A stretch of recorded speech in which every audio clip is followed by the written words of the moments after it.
Hello, आप सभी को मेरा नमस्कार। कैसे हैं आप सब लोग? मैं आशा करता हूं कि आप सभी मस्त होंगे, स्वस्थ होंगे और आप सब अपनी तैयारी में पूरी तरह से व्यस्त होंगे। तो आप सभी को राम राम, राधे राधे और आप सबका बहुत बहुत स्वागत हमारे इस छोटे से परिवार में। मैं बता दूं आप लोगों को, इससे पहले हम लोग अर्थमेटिक के टोटल मैं 10 टॉपिक करवा चुका हूं आप लोगों को। 10 के 10 टॉपिक एक बड़ी क्लास के साथ वन शॉट लेक्चर के अंदर आपको करवाए गए हैं। बाकी जैसा कि सर ने आपको पहले से कमिटमेंट कर रखा है, पूरी साइंस आपको यूट्यूब पे करवा रखी, पूरा कंप्लीट साइंस आप कर चुके हैं, मैथ्स भी आप लगातार कर रहे हैं। तो उस तरह से पूरा वो कंटेंट मिला है जो किसी भी पेड कोर्स में आपको मिलेगा। किसी भी कोर्स से तुलना करके देख लो, आपको सब कुछ वही कराया जा रहा है जो किसी भी पेड कोर्स में आपको मिल रहा है। अब हम शुरू करेंगे आज का ये टॉपिक। इससे पहले बता दूं मैं, आप लोग चाहें तो हमारे साथ यहां भी जुड़ सकते हैं। ये आप ही का परिवार पाठक सर के द्वारा बनाया गया मोबाइल एप्लीकेशन आप लोग डाउनलोड कर सकते हैं। साइंस मंत्रा के नाम से हमारा एप्लीकेशन है। यहाँ भी आपको स्पेशल मैथ साइंस का बैच मिल जाएगा, कोम्बो बैच आपको मिल जाएगा। स्पेशल मैथ्स के लिए दिल्ली पुलिस AWTPO का बैच मिल जाएगा, कोम्बो है ये हमारा मैथ साइंस का। रेलवे एग्जाम की अगर आप तैयारी कर रहे हैं तो आपको मैथ्स साइंस का कोम्बो मिल जाएगा, और स्पेशल दोनों के लिए अलग अलग बैच भी आपको मिल जाएंगे। तो आप लोग अगर इन कोर्स की फीस अफोर्ड कर सकते हैं, आप चाहते हैं कि आपको सारी चीजें मैनेज करके मिले पूरी तरह से, तो आप लोग यहां भी जुड़ सकते हैं हमारे साथ। स्वागत है आपका। और अगर आप YouTube से पढ़ना चाहते हैं, अगर आप इनमें से किसी भी कोर्स की फीस अफोर्ड नहीं कर पा रहे हैं, आप में से किसी के साथ कोई बाध्यता नहीं है, आप फ्री रहिए, मस्त रहिए और बिंदास होकर के आप YouTube से भी सीख सकते हो। सिलेक्शन तो यहां से पढ़ने वालों का भी होगा, लेकिन वो मेहनत करने वालों का होगा, उन्हें कोई नहीं रोक सकता, वो YouTube से पढ़ के भी पास करेंगे। ये एप्लीकेशन साइंस मंत्रा आप लोगों को डाउनलोड करना रहेगा और यहां आप लोग हमारे साथ जुड़ पाएंगे। अब हम शुरू करेंगे आज का हमारा सेशन बिना किसी देरी के। आप लोग पेन पेपर लेके बैठिए, क्योंकि एडवांस मैथ्स आप शुरू करने जा रहे हो। आज तक जिससे डरते आए हो, भागते आए हो, कोई बात नहीं है, अब आप लोग जरूर सीख सकते हैं। लेकिन इसके लिए कम से कम आप प्रॉपर नोट्स बनाइएगा, इनका अच्छे से रिवीजन करिएगा। पूरी ज्योमेट्री को हम लोग शुरू से लेकर एंड तक पूरा सीखेंगे, बहुत बेहतर तरीके से सीखेंगे। इनका रिवीजन जरूर करते रहिएगा। चलिए शुरू करेंगे बिना किसी देरी के साथ आज का हमारा ये सेशन। ट्रायंगल मैंने आपको पूरा बहुत अच्छे से करा रखा है, बिल्कुल बेसिक से लेकर एडवांस लेवल तक ट्रायंगल कंप्लीट कराया था। इसके साथ एक पॉइंट लिखा है क्वाड्रिलेटरल, इसको हम लोग वहां भी पढ़ते हैं जब हम मेंजुरेशन की बात करते हैं। क्षेत्रमिति में 2D के अंदर भी आपको सारे तरह के चतुर्भुज पढ़ाए हैं, और यहां पर भी आप लोग छोटा सा बेसिक जानकारियां और देख लीजिए इनके बारे में। तो यहां देखिए, आप सबको पता है कि चतुर्भुज क्या है। 4 भुजाओं से घिरी हुई बंद आकृति क्वाड्रिलेटरल चतुर्भुज कहलाती है। चतुर्भुज के चारों एंगल का जो सम होता है वो 360 डिग्री होता है। चारों के चारों कोणों का योग 360 डिग्री होता है। ये दोनों बातें आपको पहले से पता है, यही लिखा है यहां पर। चतुर्भुज 4 सीधी रेखाओं से घिरी हुई एक समतल आकृति, विपरीत शीर्ष को जोड़ने वाले रेखाखंड क्या कहलाते हैं? इसके विकर्ण कहलाते हैं, डायगोनल कहलाते हैं सर। ABCD एक आपका क्या है? क्वाड्रिलेटरल एक चतुर्भुज है। इसके अंदर 2 विकर्ण है, कौन कौन से? AC और BD, ये दोनों सर डायगोनल है, दोनों विकर्ण है। चतुर्भुज के चारों कोणों का योग 360 डिग्री होता है, और ये भी हम लोग प्रूव करते हैं त्रिभुज की सहायता से। त्रिभुज आप लोगों को पढ़ा है, त्रिभुज के तीनों कोणों का योग कितना होता है? 180 डिग्री। तीनों एंगल का सम 180 होता है। तो यहां पर देखो आप लोग, 2 ट्रायंगल बन गए, त्रिभुज ABC। पहला ट्रायंगल सर ये है ABC, दूसरा कौन सा है? ACD।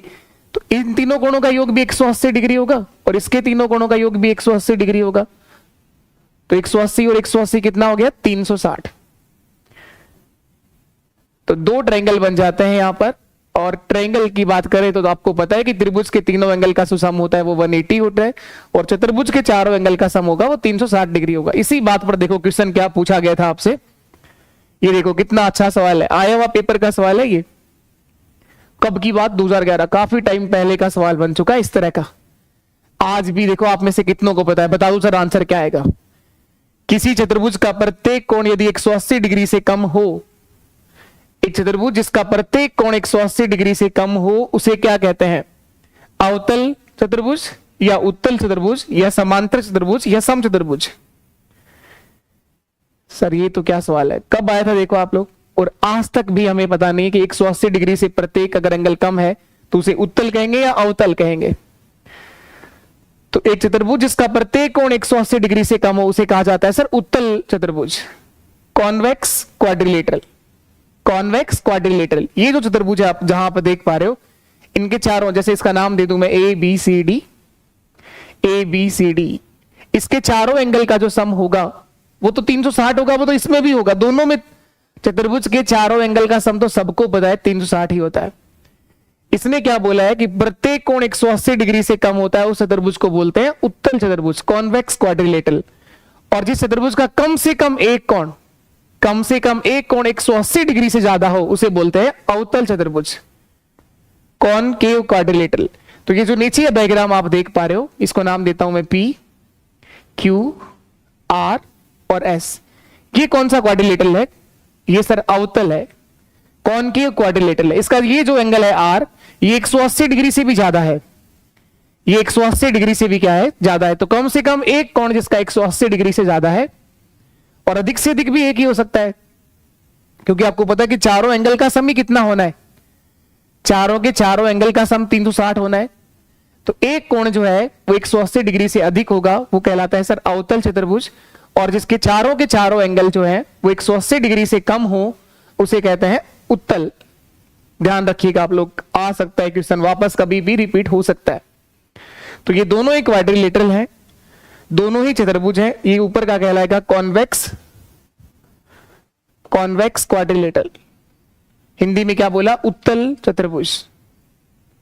जैसे मैंने कहा ये जो है, ये जो एंगल है ये 70 डिग्री का है, या 110 का कह दो, कितना भी कह दो आप, 70 है, ये 110 है, ये 50 है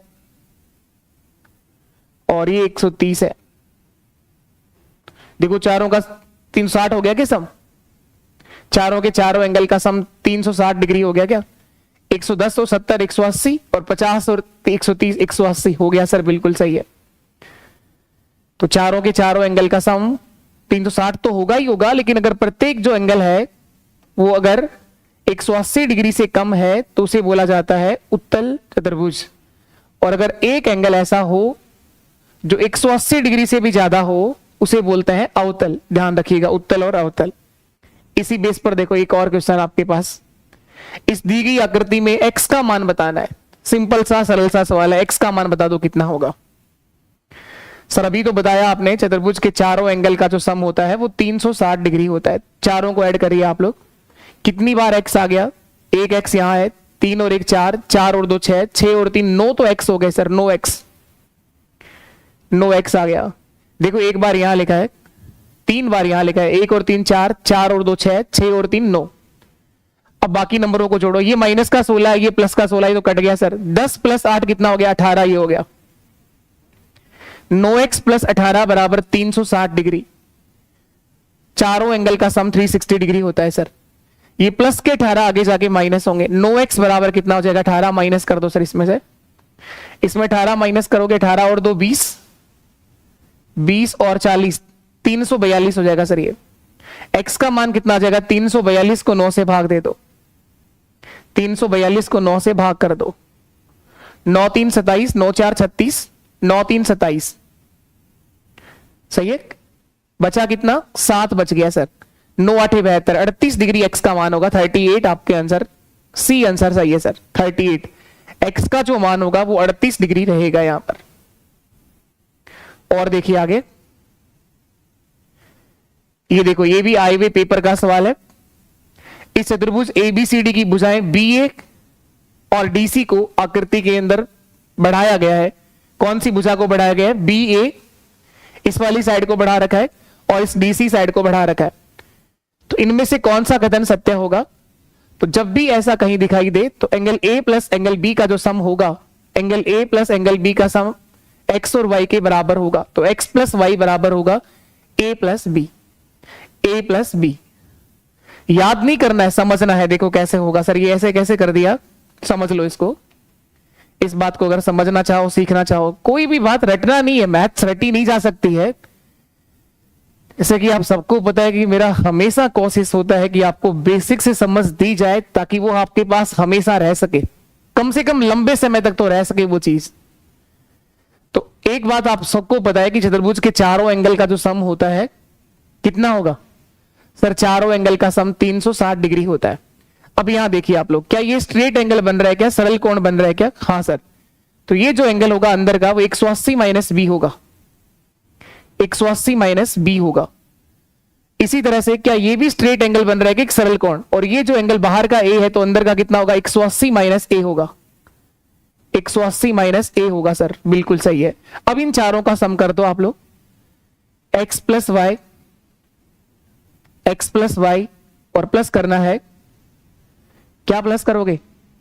180 minus A, 180 minus A plus 180 minus B बराबर 360 डिग्री, 360। तो 180 और 180 कितना हो गया? 360 से तो 360 कैंसिल हो गया। ये माइनस का ए और माइनस का बी आगे जाके किसका हो जाएगा? प्लस का। यही प्रूव करना था कि एक्स प्लस वाई बराबर किसके है? ए प्लस बी के बराबर होगा। एक्स प्लस वाई किसके बराबर होगा? ए प्लस बी के बराबर होगा। कितना सुंदर और आसान सवाल है। एक्स प्लस वाई बराबर होगा सर ए प्लस बी के।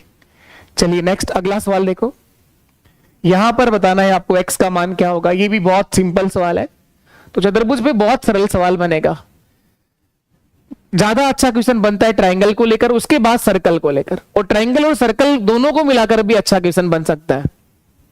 यहां देखिए आप लोग, ये आसान है सर, एक्स का मान बताना है। ये 130 है तो अंदर का कितना होगा? 50 डिग्री, क्योंकि सर ये स्ट्रेट एंगल है, सरल कोण है। 180 डिग्री का होता है स्ट्रेट एंगल। एक सीधी रेखा में बनाया गया कोण कितने डिग्री का होगा? 180 डिग्री, 180 डिग्री। तो ये 50 है, बाहर का 130 है तो अंदर का 50 होगा सर। ये 110 है तो ये 70 होगा सर। अब देखो सारे एंगल 3 तो आए गए, एक ही बचा है आपके पास, बता दो कितने डिग्री का होगा? 70 और 50 120, 120 और 70 190, 5 95, 195 और 5 200, 200 और 100 300, और आपको क्या चाहिए? 360, यानी 165 होगा सर, 165 डिग्री होगा। क्योंकि इन चारों एंगल का सम कितना बनाना है? चारों के चारों एंगल का सम सर 360 डिग्री होता है। तो एक्स का मान कितना हो गया? 165 डिग्री। जोड़ के देख लो भैया, 70 50 120 और 75 कितना हो गया? ये 70 70 140, 140 और 50 190 और 5 195।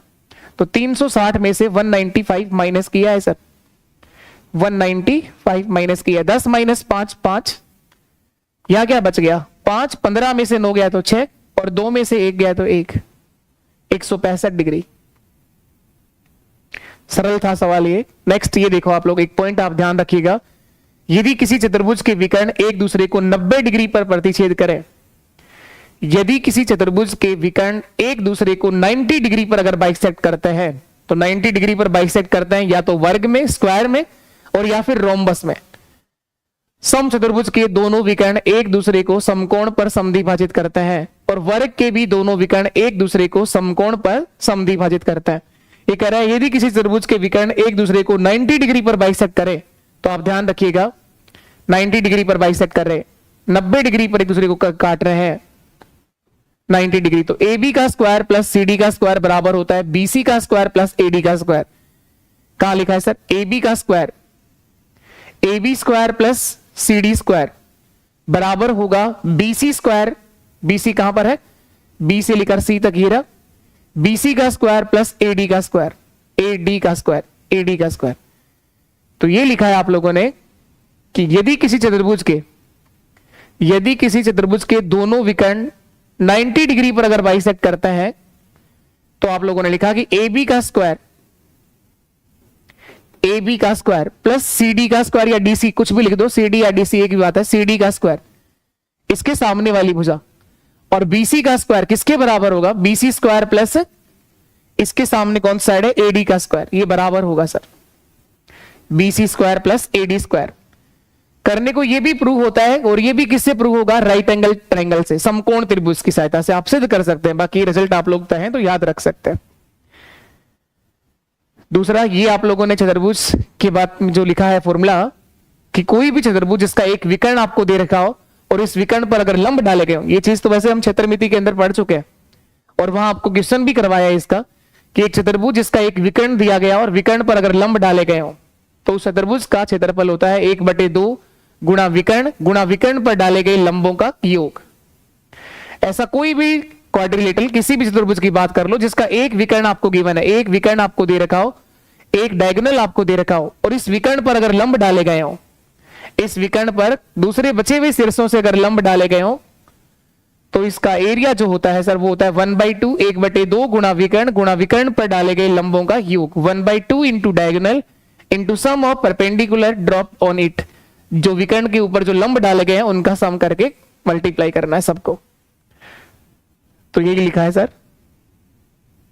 तो ऐसा कोई भी क्वाड्रिलेटर हो जिसका एक डायगोनल आपको गिवन है और इसी डायगोनल पर इसके जो बचे गए शीर्ष वहां से अगर लंब डाले गए हो P1 और P2, P1 प्लस P2, तो इसका क्षेत्रफल होता है सर 1/2 गुणा विकर्ण D गुणा विकर्ण पर डाले गए लंब का योग P1 plus P2, P1 plus P2। वही चीज मैंने इधर लिखी है। इस पर क्वेश्चन देखो आप लोग। वैसे ये सवाल मैंने आपको क्षेत्रमिति में करवा रखा है, फिर भी एक बार वापस देख लो। एक चतुर्भुज का क्षेत्रफल दे रखा है 336 वर्ग मीटर है। एक क्वाड्रिलेटरल है जिसका क्षेत्रफल 336 वर्ग मीटर है और सम्मुख शीर्षों से उसके विकर्ण पर खींचे गए लंब 16 मीटर और 12 मीटर है। तो विकर्ण की लंबाई, लंब जो दे रखे हैं वो 16 मीटर और 12 मीटर है, तो विकर्ण की लंबाई आपसे पूछा गया। तो अभी भी लिखा है सर कि कोई भी क्वाड्रिलेटरल हो, कैसा भी चतुर्भुज हो, कैसा भी चतुर्भुज हो, अगर आपको उसका एक विकर्ण गिवन है और इस विकर्ण पर अगर लंब डाल दिए जाएं, इस विकर्ण पर क्या डाले गए हैं, लंब डाले गए हैं P1 और P2, ये दो विकर्ण पर डाले गए लंब है। ABCD आपका एक चतुर्भुज है, तो इसका जो एरिया होता है, इसका जो क्षेत्रफल होगा, अभी लिखाया है आपको तुरंत, तो ये होता है सर 1/2 गुणा विकर्ण D गुणा विकर्ण पर डाले गए लंब का योग P1 प्लस P2। तो ये एरिया दे कितना रखा है, 336 दे रखा है सर, तो बराबर रख दो 336 वर्ग मीटर। क्षेत्रफल की इकाई वर्ग में होती है। आपको इस विकर्ण का मान बताना है कितना होगा, यही पूछा है ना, विकर्ण की लंबाई कितना होगी ये बता दो सर। इसके डायगोनल की लंबाई बतानी है, बता दोगे आराम से, आसानी से बता दोगे सर। 1/2 तो सेम आ जाएगा, D का D आ जाएगा। लंब की लंबाई कितना दे रखी है, एक 16 मीटर है सर और दूसरा 12 मीटर। P1 का मान 16 मीटर है और P2 का मान 12 मीटर। इससे कोई फर्क नहीं पड़ता, किसी को भी 16 और 12 लिख दो। 16 प्लस 12 कितना हो गया, 28 हो जाएगा सर। 28 बराबर 336। 2 से कट जाएगा सर ये 14 बार, 14 से काट दो इसको। 14 2 28, 14 3 42, 14 2 28, बचा कितना, 5 बच गया सर। और 14 4 56, 14 4 56 ना, 4 बार कटेगा सर। 24 आपका आंसर होगा, 24 सेंटीमीटर। तो इस विकर्ण की लंबाई कितना आ जाएगी, 24 सेंटीमीटर। मीटर आएगी, सेंटीमीटर क्यों आएगी, सेंटीमीटर गलत लिखा है, सारे ऑप्शन गलत है। ये मीटर में आएगा ना, क्योंकि सब कुछ मीटर में दिया हुआ है। किस में आएगा, ये मीटर में आएगा सर। मीटर में आपको आंसर देना होगा, मीटर में रहेगा सर। ये सब के सब मीटर में आएंगे। मीटर मीटर मीटर, 24 मीटर आएगा ये। इस विकर्ण की लंबाई 24 मीटर होगी। तो सिंपल सा सवाल था, क्षेत्रफल दे रखा था, विकर्ण की लंबाई पूछी थी, विकर्ण पर डाले गए लंब के मान भी दे रखे थे 16 मीटर और 12 मीटर। चलिए नेक्स्ट अगले सवाल पर आ जाओ। ये आ गया वो आपका अवतल चतुर्भुज। तो इस बेस पर भी क्वेश्चंस अगर आ जाए, अगर आपसे इस एंगल का मान पूछा गया हो, जैसे देखो नीचे दिए गए डायग्राम में हमारे पास निम्नलिखित परिणाम है, तो इस परिणाम को आप याद रखिएगा कि एक कौन सा चतुर्भुज है। थोड़ी देर पहले बताया ना, चतुर्भुज दो तरह के हैं, उत्तल और अवतल। अवतल चतुर्भुज जिसका एक एंगल जो है वो 180 डिग्री से ज्यादा होता है, उसे बोलते हैं सर अवतल चतुर्भुज। तो ये वही आपका ट्रायंगल क्वाड्रिलेटरल यहां पर बना हुआ है। त्रिभुज थोड़ी ना है, किसी को त्रिभुज दिख रहा है कि ये 4 भुजाओं से घिरी हुई बंद आकृति चतुर्भुज कहलाती है, क्वाड्रिलेटरल कहलाती है, जिसके चारों एंगल का सम 360 होता है। ये बात आप सबको पता है। तो आपसे अगर पता करना हो, कभी भी AOC का मान निकालना हो, AOC का मान निकालना हो, ये वाला अगर एंगल देखना है आपको, तो इसका जो मान होगा वो इन तीनों के सम के बराबर होगा, x plus y plus z के बराबर होगा सर। AOC बराबर होगा x plus y plus z. मैं यहां बता देता हूं आपको।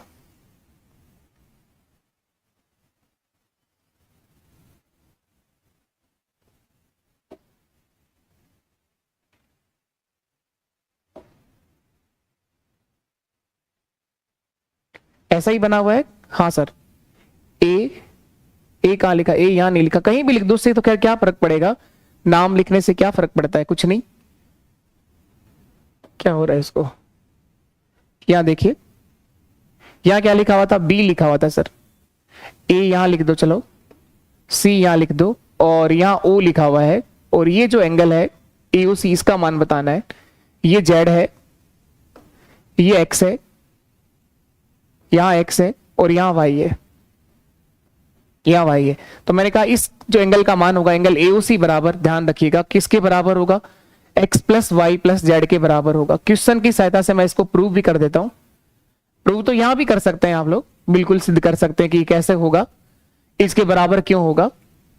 अब देखो ये क्वेश्चंस भी देख लेते हैं इसके साथ साथ। ये देखो आप लोग, ये आपको दे रखा है, ये बाहर वाला एंगल 150 का दे रखा है, ये वाला उल्टा उसी का ही तो है वो फॉर्म, बस उसे इसे घुमा रखा है। तो 150 का है, तो ये वाला एंगल कितने डिग्री का होगा बता सकते हो आप? हाँ सर, एक पॉइंट के ऊपर जो एंगल बनता है वो 360 डिग्री का होता है। एक पॉइंट पर जो एंगल बनता है वो 360 डिग्री का होता है। पूरा एक बिंदु जिसको कंप्लीट एंगल बोलते हैं वो कितने डिग्री का होता है? 360 का। तो अगर इधर वाला 150 है तो इसका कितना बच गया बता दो? 150 में से कितना घटा दो आप? 360 में से 150 माइनस कर दो।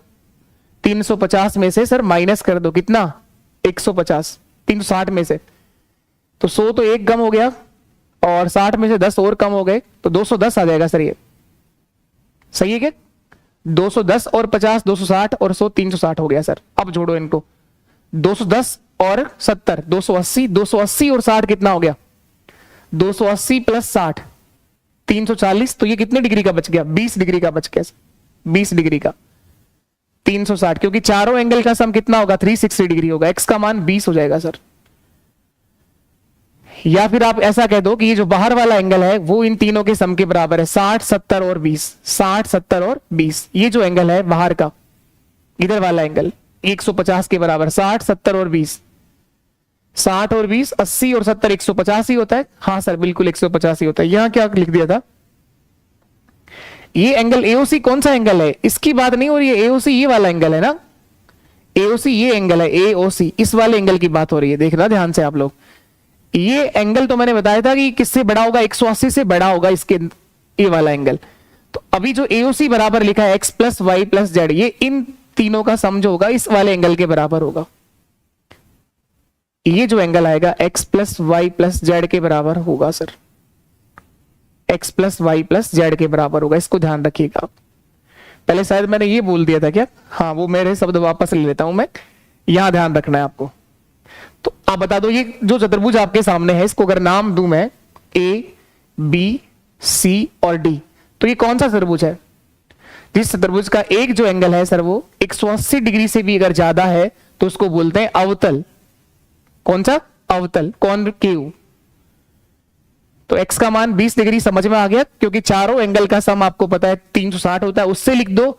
चाहे आपको पता है कि ये अगर 150 है तो 60 और 70 कितना हो गया? 130, तो बचा कितना है? 20। चलो नेक्स्ट अगला पॉइंट देखो आप लोग। चतुर्भुज की आसन भुजाओं के मध्य बिंदु को मिलाने से बनने वाला चतुर्भुज आधे क्षेत्रफल का समांतर चतुर्भुज होगा। चतुर्भुज की चारों भुजाओं के अगर मध्य बिंदु को मिला दिया जाए तो इस प्रकार बना चतुर्भुज का क्षेत्रफल जो होगा पूरे चतुर्भुज के क्षेत्रफल का आधा होगा, और वो क्या कहलाएगा? समांतर चतुर्भुज कहलाएगा सर, पैरेललोग्राम कहलाएगा। यहां पर दो चीजें हैं। समांतर चतुर्भुज क्या होता है? इसको भी अगर सिद्ध किया जाए तो हम करते हैं ज्योमेट्री के अंदर, ट्रायंगल की सहायता से सिद्ध करते हैं कि समांतर चतुर्भुज ही क्यों बनेगा, वर्ग क्यों नहीं बनेगा, आयत क्यों नहीं बनेगा। किसी भी चतुर्भुज की चारों भुजाओं के अगर मध्य बिंदु को मिलाने से इस प्रकार बनी आकृति समांतर चतुर्भुज होगी, और उसका जो क्षेत्रफल है वो पूरे चतुर्भुज के क्षेत्रफल का क्या होगा? आधा होगा। ये चीज ध्यान रखिएगा। अब आप समझे कि सर ये जो है समांतर चतुर्भुज, इसके आमने सामने की भुजाएं बराबर होती हैं और समांतर होती हैं, इसे बोलते हैं आप लोग पैरेललोग्राम। तो ये आयत क्यों नहीं होगा? आयत क्यों नहीं होगा? आयत भी होगा, लेकिन आयत तब होगा जब किसी चतुर्भुज के दोनों विकर्ण एक दूसरे को 90 डिग्री पर अगर बाइसेक्ट करें। इस बात को भी लिख लीजिएगा आप लोग। यदि किसी चतुर्भुज के दोनों विकर्ण एक दूसरे को समकोण पर काटें, 90 डिग्री पर अगर विभाजित करते हैं, तो उस चतुर्भुज की चारों भुजाओं के मध्य बिंदु को मिलाने पर बनी आकृति जो होगी वो कौन सा त्रिभुज होगा, वो एक राइट एंगल होगा, आयत होगा सर, वो आयत होगा वहां पर। यहां पर ये पैरेललोग्राम होगा और इसका क्षेत्रफल अगर बात करी जाए पी क्यू आर एस का जो क्षेत्रफल होगा, पी क्यू आर एस का क्षेत्रफल जो होगा, पी क्यू आर और एस का क्षेत्रफल वो इस पूरे चतुर्भुज के क्षेत्रफल का क्या होगा सर, हाफ होगा, आधा होगा, 1/2 of A B C D, चतुर्भुज ए बी सी डी का क्षेत्रफल, चतुर्भुज ए बी सी डी का क्षेत्रफल इसका आधा होगा सर, इसका हाफ होगा।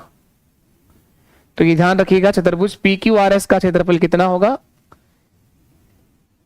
हाफ बनेगा। और ये चतुर्भुज कौन सा कहलाएगा, पैरेललोग्राम, समांतर चतुर्भुज। क्वेश्चंस देखो इसके बेस पर, यहां पर भी वही बात लिखी है कि पी क्यू आर एस की भुजाएं ए बी बी सी सी ए और डी ए के मध्य बिंदु पी क्यू आर एस है। पी क्यू आर एस एक समांतर चतुर्भुज होगा, इसका क्षेत्रफल इस पूरे का हाफ होगा, ठीक है। चतुर्भुज का क्षेत्रफल x है तो समांतर चतुर्भुज पी क्यू आर एस का x/2 होगा, ठीक है। यहां देखिए आप लोग क्वेश्चंस देखो इसके ऊपर कैसे पूछा है। त्रिभुज एपीएस का क्षेत्रफल जो है वो 8 वर्ग सेंटीमीटर है। एपीएस कौन सा है सर, एपीएस ये 8 वर्ग सेंटीमीटर है, 8 क्षेत्रफल दे रखा है इस ऊपर वाले त्रिभुज का, इस इतने भाग का क्षेत्रफल आपको गिवन है। दूसरा देखो क्या दे रखा है, दूसरा देखा है सर बीपीक्यू, कहां पर है बीपीक्यू, ये रहा, इस वाले का क्षेत्रफल गिवन है कितना, इसका क्षेत्रफल गिवन है सर 12, वो 8 था, ये 12 वर्ग सेंटीमीटर है। तीसरा देखो क्या दे रखा है, तीसरा दे रखा है QCR, QCR कहां पर बन रहा है QCR, ये रहा QCR, QCR ये कितना है 9 वर्ग सेंटीमीटर है सर, ये 9 वर्ग सेंटीमीटर। चौथा कौन सा बच गया, RDS, RDS ये बच गया सर, इसका कितना दे रखा है RDS, देखो ये वाला चतुर्भुज, त्रिभुज, इस त्रिभुज का क्षेत्रफल भी दे रखा है सर, इस त्रिभुज का क्षेत्रफल 12 है, कितना 15 है सर, 15 है, 15 वर्ग सेंटीमीटर है। ये इन चारों त्रिभुज का क्षेत्रफल आपको दे रखा है, इनका सम करिए आप लोग कितना हो रहा है, इन चारों के सम के बराबर होगा ये इस चतुर्भुज का क्षेत्रफल। थोड़ी देर पहले लिखा था ना आप लोगों ने कि चतुर्भुज की चारों भुजाओं के मध्य बिंदु को मिलाने पर बना चतुर्भुज का क्षेत्रफल जो होगा पूरे चतुर्भुज के क्षेत्रफल का आधा होगा। तो अगर आधा ये है तो आधा ये चारों का पार्ट आधा होगा। कितना हो रहा है ये सर, ये 12 और 8 20, 20 और 15 35, 35 और 9 44, 44 वर्ग सेंटीमीटर इनका है। तो चतुर्भुज पी क्यू आर एस का क्षेत्रफल कितना होगा, 44 वर्ग सेंटीमीटर ही होगा, क्योंकि टोटल का कितना हो जाएगा 88। चतुर्भुज, ठीक है, सवाल वैसे ज्यादा कोई खास नहीं है। चतुर्भुज ए बी सी डी का क्षेत्रफल कितना हो जाएगा, 88 हो जाएगा सर, 88 हो जाएगा, 88 वर्ग सेंटीमीटर। आपसे कौन से का पूछा गया है, ए बी सी डी की संगत भुजाएं को मध्य बिंदु को मिलाने पर पी क्यू आर एस बना है। क्षेत्रफल किसका बताना है आपको, आंसर किसका देना था। चतुर्भुज पी क्यू आर एस का क्षेत्रफल क्या होगा, तो पी क्यू आर एस का 44 आंसर आएगा ना, 44 आंसर आएगा। चतुर्भुज पी क्यू आर एस का क्षेत्रफल कितना होगा, हाफ होगा, बताया तो था आपको हाफ होगा। तो अगर ये 44 आ रहा है, इन चारों के चारों त्रिभुज का सम 44 वर्ग सेंटीमीटर है, तो इसका भी 44 वर्ग सेंटीमीटर होगा, 44 वर्ग सेंटीमीटर होगा, क्योंकि टोटल कराओगे तो 88 आ जाएगा, 88 आ जाएगा। चलिए नेक्स्ट, ये पॉइंट भी आप लोग ध्यान रखिएगा। चतुर्भुज एबीसीडी के विकर्ण एसी और बीडी एक दूसरे को बिंदु ओ पर काटते हैं। किसी भी चतुर्भुज के दोनों विकर्ण जिस बिंदु पर काटते हैं, वहां देखिएगा, इस केस को ध्यान रखेंगे आप लोग, बिंदु ओ पर प्रतिच्छेद करते हैं। तो त्रिभुज ए बी ओ का क्षेत्रफल 40 है, बीओसी का क्षेत्रफल 60 है, सीओडी का क्षेत्रफल 48 है। तो चतुर्भुज ए बी सी डी का क्षेत्रफल कितना होगा, पूरे का बताना है। ये तीन त्रिभुज, यहां पर देखो किसी भी चतुर्भुज के विकर्ण बिंदु ओ पर प्रतिच्छेद करें तो आप ध्यान रखिएगा A1 इंटू A3 इस सामने वाले त्रिभुज का गुणा बराबर होगा A2 गुणा A4। अपोजिट ट्रायंगल जो है इनका प्रोडक्ट बराबर होगा A2 इंटू A4। A2 के सामने कौन है, A4। इन दोनों ट्रायंगल का क्षेत्रफल इन दोनों ट्रायंगल के क्षेत्रफल के बराबर गुणा जो प्रोडक्ट आएगा वो इनका बराबर होगा। A1 इंटू A3 बराबर होगा sir A2 into A4। A2 into A4। अब देखो आपको इन चार में से कौन से तीन दे रखे हैं? ABO का क्षेत्रफल दे रखा है सर। ABO कितना है? ये 40 वर्ग सेंटीमीटर क्षेत्रफल है सर, 40 वर्ग सेंटीमीटर ABO का दे रखा है। और देखो और क्या दे रखा है? BOC दे रखा है। BOC ये कितना है? 60 वर्ग सेंटीमीटर, 60 वर्ग सेंटीमीटर है सर, 60 वर्ग सेंटीमीटर। और क्या दिया हुआ है? COD भी गिवन है सर, ये 48 वर्ग सेंटीमीटर, 48 वर्ग सेंटीमीटर है। और क्या गिवन है? 48 के बाद सर, हाँ बस ये तीन का आपको क्षेत्रफल पता है, तो चौथे का निकाल देंगे, सीधा सीधा केस है। A1 इंटू A3 बराबर A2 इंटू A4। इन चारों त्रिभुजों के अंदर आप लोगों को यह केस ध्यान रखना है कि इनके अपोजिट जो ट्रायंगल है उनका जो क्षेत्रफल का प्रोडक्ट होगा वो बराबर होगा। ये चीज ध्यान रखिएगा आप लोग। अब यहां पर हम लोग लिखेंगे A1 का मान 60 है, A1 कितना है? 60 है। A3 मुझे निकालना है, बराबर A2 कितना है? A2 48 है सर, A2 48 है। A4 कितना है? A4 40 है सर। इसको सरल कर दो, 20 2 40, 20 3 60, 3 से कटेगा सर 16 बार, और 16 गुणा 2 32। A3 का मान 32 आ जाएगा सर, 32 आ जाएगा, 32 वर्ग सेंटीमीटर, 32। आंसर नहीं आया ये इस वाले ट्रायंगल का एरिया आया है सर, 32 वर्ग सेंटीमीटर, 32 वर्ग सेंटीमीटर। ये ध्यान रखिएगा, 32 वर्ग सेंटीमीटर। इन चारों को जोड़ोगे तो चतुर्भुज का क्षेत्रफल आ जाएगा। इन चारों का सम कर दो आप लोग, पूरे क्वाड्रिलेटरल का एरिया आ जाएगा। चतुर्भुज ABCD का क्षेत्रफल कितना होगा ये बता दो फास्ट, कितना आंसर आ जाएगा? तो इन चारों को ऐड कर दो, 60 और 40 100, तो ये हो गया, हाँ सर बिल्कुल। और 48 और 32 कितना हो गया? 40 30 70 10 80, 180 आ जाएगा सर, 180, 180 सही है ना?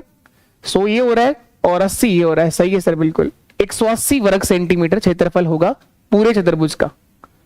तो ये वाला पॉइंट पे भी क्वेश्चन बन सकता है, ध्यान रखिएगा आप लोग।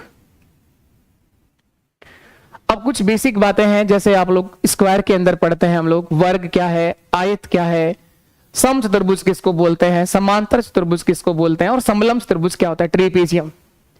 इनकी कुछ बेसिक प्रॉपर्टी आप सबको पता है, मैं 2 मिनट के अंदर रिवाइज करा देता हूं। वर्ग क्या होता है, लिख रखिए सारी बातें। वर्ग क्या होता है? इसकी चारों भुजाएं बराबर होती हैं सर, चारों की चारों साइड बराबर होती हैं, प्रत्येक एंगल जो है वो 90 डिग्री का होता है, दोनों के दोनों विकर्ण बराबर होते हैं, दोनों विकर्ण एक दूसरे को 90 डिग्री पर बाइसेक्ट करते हैं। यही सारी राम कहानी मैंने यहां पर लिख दी। सभी भुजाएं बराबर और समांतर होती हैं, all sides are equal and parallel, सभी कोण समकोण होते हैं, all angles are right angle, सारे के सारे कोण 90 डिग्री के होते हैं, विकर्ण बराबर होते हैं, एक दूसरे को समकोण पर समद्विभाजित करते हैं, diagonals are equal and bisect each other at right angle, दोनों के दोनों जो विकर्ण है वो बराबर होंगे और एक दूसरे को राइट एंगल पर बाइसेक्ट करेंगे, समकोण समद्विभाजित करेंगे, समान दो भागों में बांटेंगे, 90 डिग्री पर काटेंगे, 90 डिग्री पर बाइसेक्ट करेंगे, दोनों विकर्ण बराबर होंगे। बस ये सारी चारों बातें आप सबको पता है पहले से ही। चार की चार साइड बराबर है, प्रत्येक एंगल 90 डिग्री का है, दोनों डायगोनल बराबर है, दोनों डायगोनल एक दूसरे को 90 डिग्री पर इक्वल बाइसेक्ट करते हैं। ये वर्ग है, और वर्ग से बनता है समचतुर्भुज, रोम्बस। रोम्बस क्या होता है? रोम्बस में भी सर चारों भुजाएं बराबर होती हैं, वर्ग में भी चारों भुजाएं बराबर होती हैं, समचतुर्भुज की भी चारों भुजाएं बराबर होती हैं। समचतुर्भुज का प्रत्येक कोण 90 डिग्री हो ऐसा जरूरी नहीं होता, लेकिन यह जरूरी होता है कि समचतुर्भुज के दोनों विकर्ण एक दूसरे को समकोण पर समद्विभाजित करते हैं, लेकिन बराबर नहीं होते हैं। इसमें तो बराबर होता है, उसमें बराबर हो ऐसा जरूरी नहीं होता है। तो वर्ग से ही बनाई हुई आकृति है समचतुर्भुज, रोम्बस। तो एक बार वर्ग के बाद पहले रोम्बस देख लेते हैं। पहले हम लोग रोम्बस की बात कर लेते हैं, समचतुर्भुज की बात कर लेते हैं। ये आपका रोम्बस, यहां देख लो आप लोग। एक ऐसा चतुर्भुज जिसकी सभी भुजाएं बराबर होती हैं उसे बोलते हैं समचतुर्भुज, रोम्बस कहलाता है। वर्ग से बनी हुई आकृति है, वर्ग में चारों भुजाएं बराबर, इसकी भी चारों भुजाएं बराबर, इसका प्रत्येक कोण 90 डिग्री हो ऐसा जरूरी नहीं होता है, लेकिन यह जरूरी होता है कि इसके दोनों विकर्ण एक दूसरे को किस पर बाइसेक्ट करेंगे, 90 डिग्री पर बाइसेक्ट करेंगे और इक्वल बाइसेक्ट करेंगे। अगर ये AC 12 सेंटीमीटर का है तो A से लेकर O तक 6 होगा और O से C तक भी 6 होगा। अगर ये BC 10 है तो ये 5 होगा सर, और ये भी 5 होगा। ये ध्यान रखना है बस। विपरीत भुजाएं बराबर और समांतर होती हैं, विपरीत कोण बराबर होते हैं, अपोजिट एंगल बराबर होते हैं। एंगल ए बराबर होगा सर एंगल सी के, अपोजिट एंगल जो है वो सेम बराबर होंगे रोम्बस के अंदर। सारे के सारे कोण बराबर नहीं होंगे, लेकिन सम्मुख कोण जो है वो बराबर होंगे, विपरीत कोण बराबर होंगे। इसी तरह से बी जो है वो बराबर होगा सर एंगल डी के, बी जो है वो बराबर होगा एंगल टी के। विकर्ण एक दूसरे को समकोण पर समद्विभाजित करते हैं, लेकिन आवश्यक नहीं है कि वो बराबर होते हैं, बराबर होना जरूरी नहीं है। विकर्ण शीर्ष को समद्विभाजित करते हैं, विकर्ण जो जिस भी वर्टेक्स से आप निकलेगा वो उसके समान दो भाग करेगा। Angle A plus angle B बराबर 180 डिग्री होता है। इसका मतलब है किन्हीं दो संगत कोणों का योग 180 डिग्री, जो पास पास के जो एंगल होता है उनका सम 180 होता है। संगत कोणों का योग 180 डिग्री होता है, क्रॉसपोंडिंग एंगल। संगत कोण किसको बोलते हैं? ये जैसे ए और बी दोनों संगत कोण है जिनके अंदर एक उभयनिष्ठ भुजा है, एक उभयनिष्ठ भुजा है, ये दोनों कोण क्या है? संगत कोण है। Angle A plus angle B का सम 180 होगा, angle B plus angle C का सम 180 होगा, angle C plus angle D का सम भी 180 होगा। ये संगत कोण है। और कोण ए किसके बराबर होगा? कोण ए बराबर होगा सर कोण सी के साथ, और कोण बी बराबर होगा कोण डी के साथ। अपोजिट एंगल आर इक्वल्स, मुख कोण बराबर होते हैं, और संगत कोणों का योग जो है angle A plus angle B बराबर 180 डिग्री होता है, 180 डिग्री होता है। Angle C plus angle C कौन सा है? ये रहा। Angle C plus angle D भी 180 होगा, angle C plus angle D भी 180 होगा। ऐसा भी लिख सकते हैं कि कोण बी प्लस कोण सी बराबर 180 डिग्री। संगत कोण कौन सा होता है? दो पास पास के कोण, इतना ध्यान रख लो आप लोग, जिनके अंदर एक उभयनिष्ठ भुजा होती है और एक उभयनिष्ठ शीर्ष होता है, वो संगत कोण कहलाते हैं। एक चीज भी ध्यान रख लीजिए, समचतुर्भुज के भुजाओं के मध्य बिंदु को मिलाने पर बनी आकृति आयत होती है। थोड़ी देर पहले मैंने शुरुआत में बताया था आपको कि किसी भी चतुर्भुज के चारों भुजाओं के मध्य बिंदु को मिलाया जाए तो इस प्रकार बना चतुर्भुज समांतर चतुर्भुज होता है, पैरेललोग्राम होता है। लेकिन यदि किसी चतुर्भुज के दोनों विकर्ण एक दूसरे को 90 डिग्री पर बाइसेक्ट करें तो इस प्रकार बना चतुर्भुज एक रेक्टेंगल कहलाता है, आयत कहलाता है। शुरू में बोली थी मैंने बात, और ये यहां लिख भी दी। समचतुर्भुज की भुजाओं के मध्य बिंदु को मिलाने पर बनी आकृति क्या कहलाती है? आयत कहलाती है। ये रेक्टेंगल होगा। पी क्यू आर एस एक आयत होगा जिसकी आमने सामने की भुजाएं बराबर और समांतर होंगी, और प्रत्येक कोण जो है वो सर 90 डिग्री का होगा। हर एक एंगल जो है वो 90 डिग्री का होगा। ये कोण 90 डिग्री का होगा सर। ये आप लोगों ने पहले भी पॉइंट पढ़ लिया था, और इसके अंदर कुछ खास विशेष है नहीं। अब आप आ जाइए आयत के ऊपर, देख लो रेक्टेंगल क्या है, आयत क्या है। आयत में क्या होता है? आमने सामने की भुजाएं बराबर और समांतर होती हैं। आयत के अंदर तो पता है आपको, आयत के बारे में सारी जानकारियां पता है आपको शायद, मुझे लगता है। चतुर्भुज में और कोई याद रहे ना रहे, लेकिन लंबाई गुणा चौड़ाई जरूर याद रहती है। त्रिभुज का क्षेत्रफल भी तो कई बार क्या बताते हैं? लंबाई गुणा चौड़ाई। आयत का क्षेत्रफल होता है लंबाई गुणा चौड़ाई, L/B। तो आयत क्या है? जिसकी आमने सामने की भुजाएं बराबर और समांतर होती हैं। विपरीत भुजाएं बराबर व समांतर होती हैं, और हर एक एंगल 90 डिग्री का होता है। विकर्ण दोनों बराबर होते हैं, एक दूसरे को इक्वल बाइसेक्ट करते हैं, समकोण पर नहीं काटते, लेकिन समान दो भागों में काटते हैं। विकर्ण बराबर होते हैं तथा एक दूसरे को समद्विभाजित करते हैं, समान दो भागों में बांटते हैं, और समकोण पर नहीं काटते हैं। ये देखिएगा, ये अगर विकर्ण जो है आपका पूरा 10 का है, दूसरा विकर्ण भी इसका 10 सेंटीमीटर का होगा। यहां से इसके दो बराबर भाग होंगे। AO बराबर होगा किसके? OC के, और BO बराबर होगा किसके? OD के। ये आयत है आपका, और ये पॉइंट भी आप याद रख लीजिए। यदि बिंदु P जो है वो आयत के अंदर कोई बिंदु P है तो AP का स्क्वायर बराबर होता है PC का स्क्वायर। इस आयत के अंदर कहीं पर भी कोई पॉइंट बनाया गया है, कहीं पर भी, तो AP square plus PC square, AP square plus PC square बराबर होगा PB स्क्वायर या BP square plus PD square. जैसे कहीं पर भी कोई पॉइंट है आयत के अंदर, ये जैसे आयत है,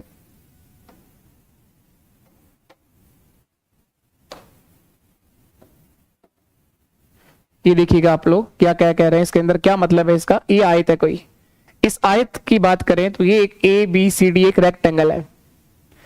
इसके अंदर कहीं पर भी कोई पॉइंट है PQR कुछ भी लिखा हो, ये इस बिंदु को मैंने P बोला, इसको अगर यहां से मिला दिया जाए, इसको अगर इधर से मिला दिया जाए, तो आप ध्यान रखिएगा कि AP square plus PC square, AP square plus PC square बराबर होगा BP square plus PD square, BP square plus PD square, ये बराबर होगा। ये पॉइंट वर्ग में भी हो सकता है, वर्ग के अंदर भी कोई भी बिंदु हो तो वहां भी सेम केस होगा। ये आयत के अंदर भी कहीं पर कोई पॉइंट है, वैसे आज तक इस बेस पर क्वेश्चन बना नहीं है, फिर भी अगर बन जाए तो आप लोग ध्यान रख लीजिएगा। क्वेश्चन जो बन चुके हैं वो भी हम सारे करेंगे इस क्लास के अंदर। तो ये था आपका वर्ग। और अब एक जो आयत पढ़ लिया, आयत से बनती है आकृति पैरेललोग्राम, समांतर चतुर्भुज। आयत से बनी हुई आकृति कौन सी है? समांतर चतुर्भुज। समांतर चतुर्भुज की भी आमने सामने की भुजाएं बराबर और समांतर होती हैं, बराबर और समांतर होती हैं। यहां पर भी सेम है, एक ऐसा चतुर्भुज जिसकी विपरीत भुजाएं बराबर और समांतर हो, समांतर चतुर्भुज कहलाता है। लेकिन इसका प्रत्येक कोण बराबर हो ऐसा जरूरी नहीं होता, प्रत्येक कोण 90 डिग्री का हो ऐसा जरूरी नहीं होता। विपरीत भुजाएं बराबर और समांतर होती हैं। विकर्ण बराबर हो भी सकते हैं और नहीं भी हो सकता है, विकर्ण का कोई केस नहीं है यहां पर ना। विकर्ण एक दूसरे को समद्विभाजित जरूर करेंगे पर समान दो भागों में बांटेंगे। विकर्ण एक दूसरे को समकोण पर प्रतिच्छेद कर भी सकते हैं और नहीं भी कर सकते हैं। किन्हीं दो संगत कोणों का योग 180 डिग्री होता है। किन्हीं दो संगत कोणों का योग कितना डिग्री होता है? 180 डिग्री होता है।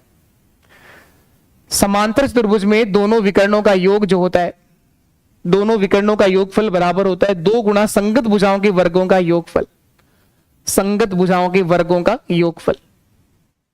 AC square plus BD square, AC square plus BD square. समांतर चतुर्भुज में दोनों विकर्णों का योगफल जो होता है वो दुगना होगा AB स्क्वायर प्लस कौन सा? AD square, AB square plus AD square. भुजाएं तो बराबर ही है ना इसकी, आमने सामने की, किसी को भी ले लो चाहे इसको ले लो। अपोजिट साइड क्या है इसमें? इक्वल ही तो है। AB square plus BC square बोल दो, चाहे AB square plus AD square बोल दो। ये केस ध्यान रख लीजिएगा आप लोग।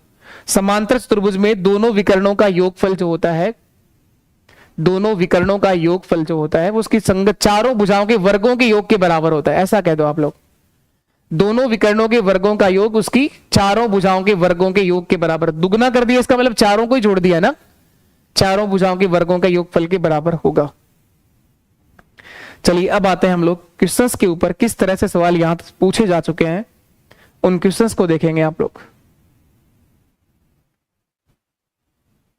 देखो ये रहा क्वेश्चन, यहां पर आ जाइए आप।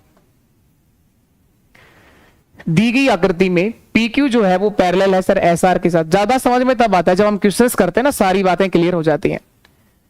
वर्ग क्या है, आयत क्या है, समचतुर्भुज क्या है, समांतर चतुर्भुज क्या है, ये कुछ बेसिक प्रॉपर्टीज आप लोगों ने पढ़ी है।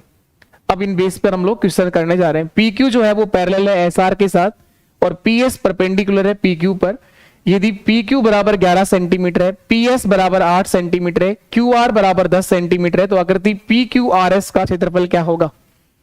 PQRS का क्षेत्रफल पूछा है सर, PQRS का। ये 8 है, ये 11 है, ये 10 है, ये यहां से लंब डाला गया, तो यहां से भी लंब डाल दीजिए सर, यहां पर यहां से लंब डाल दीजिए। तो ये लंब अगर 8 सेंटीमीटर का है तो ये वाला परपेंडिकुलर भी कितना होगा? 8 सेंटीमीटर होगा। लंब डालेंगे तो ये कोण 90 डिग्री का होगा और 90 डिग्री के सामने वाली जो भुजा है वो कर्ण कहलाती है सर। एक समकोण त्रिभुज बन गया, यहां पर एक ट्रायंगल जो बन गया वो कौन सा बन गया? एक राइट एंगल ट्रायंगल बन गया सर। एक समकोण त्रिभुज 90 डिग्री के सामने वाली भुजा कर्ण होती है। और पाइथागोरस थ्योरम अगर आप जानते हैं, कर्ण का स्क्वायर बराबर होता है आधार का स्क्वायर प्लस लंब का स्क्वायर, आधार का स्क्वायर प्लस लंब का स्क्वायर। हाइपोटेनस का स्क्वायर बराबर होता है बेस का स्क्वायर प्लस परपेंडिकुलर का स्क्वायर। तो यहां से इसका मान हम निकाल देंगे, इसको नाम दे दो PQRS दे रखा था, इसको T लिख दो आप लोग, QRT। तो इस QT का अगर मान निकालें आप लोग, Q से लेकर T तक ये कितना है, तो QT स्क्वायर बराबर होगा सर 10 का स्क्वायर माइनस 8 का स्क्वायर। अगर आपको पाइथागोरस ट्रिपलेट याद है तो आप डायरेक्ट लिख सकते हैं 6 8 10, नहीं तो आप ऐसे निकाल लो 10 का स्क्वायर माइनस 8 का स्क्वायर। 10 का वर्ग होता है सर 100, 8 का वर्ग होता है 64, 100 में से 64 माइनस करोगे 36 आ जाएगा। 36 का रूट कितना होता है? 6 होता है सर।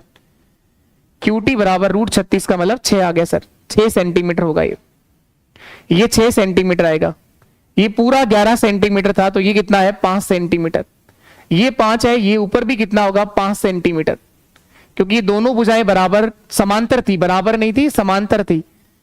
समांतर भुजाओं के बीच की दूरी हमेशा क्या होती है, सेम होती है। इसीलिए 8, तो ये भी कितना था 8, ये 8 था तो ये भी 8 था।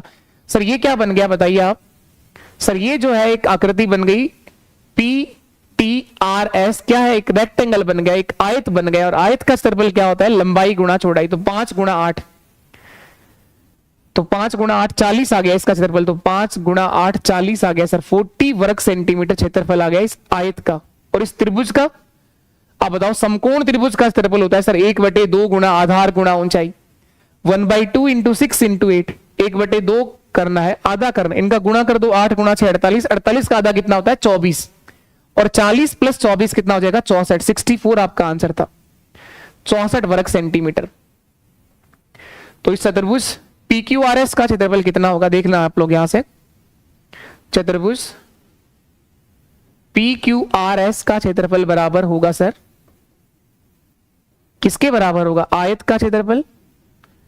आयत कौन सी है, रेक्टेंगल कौन सा बन रहा है, PTRS, PTRS का क्षेत्रफल प्लस त्रिभुज कौन सा, त्रिभुज QRT का क्षेत्रफल, QRT का क्षेत्रफल, QRT, इन दोनों को सम कर देंगे आपका आंसर आ जाएगा। एरिया ऑफ रेक्टेंगल क्या होता है, आयत का क्षेत्रफल होगा सर लंबाई गुणा चौड़ाई, 5 गुणा 8, 5 गुणा 8 40, plus area of right angle triangle, समकोण त्रिभुज का क्षेत्रफल क्या होता है 1/2 गुणा आधार गुणा ऊंचाई, बेस इंटू हाइट। बेस कितना है इसका 6, हाइट कितनी है इसकी 8, 6 गुणा 8, तो 40 प्लस 2 से कट गया सर ये 3 बार, 3 गुणा 8 24, 40 प्लस 24 कितना हो गया 64 वर्ग सेंटीमीटर, 64 वर्ग सेंटीमीटर ये आंसर है, 64 वर्ग सेंटीमीटर। नेक्स्ट देखिए आप लोग, एक वर्ग में कितनी सममिति रेखाएं होती हैं, सिमेट्रिक लाइन कितनी ड्रॉ कर सकते हैं, सममिति का मतलब समान 2 भाग कर सकते हैं आप वर्ग के, तो वर्ग के अंदर कितनी सिमेट्रिक लाइन हो सकती है बतानी है।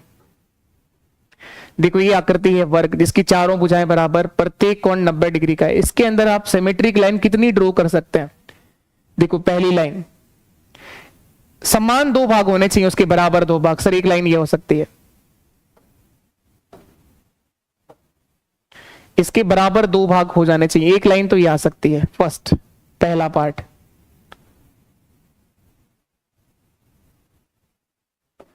एक भाग हो गया, हाँ सर बिल्कुल, ये दोनों जो टुकड़े हैं दोनों के दोनों बराबर हैं, एक के ऊपर दूसरा रखोगे तो आपको एक ही नजर आएगा।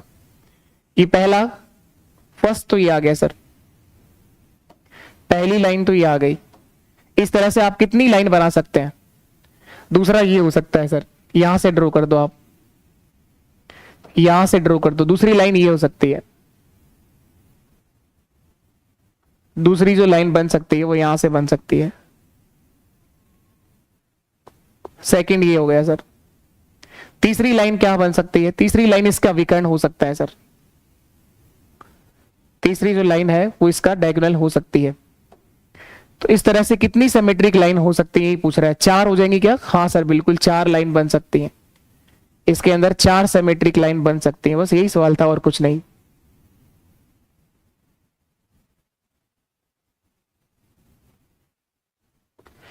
यहां पर चौथा क्या है, चौथी लाइन कौन सी आ जाएगी, चौथी सिमेट्रिक लाइन ये आ जाएगी सर, यहां से मिला दो इसको,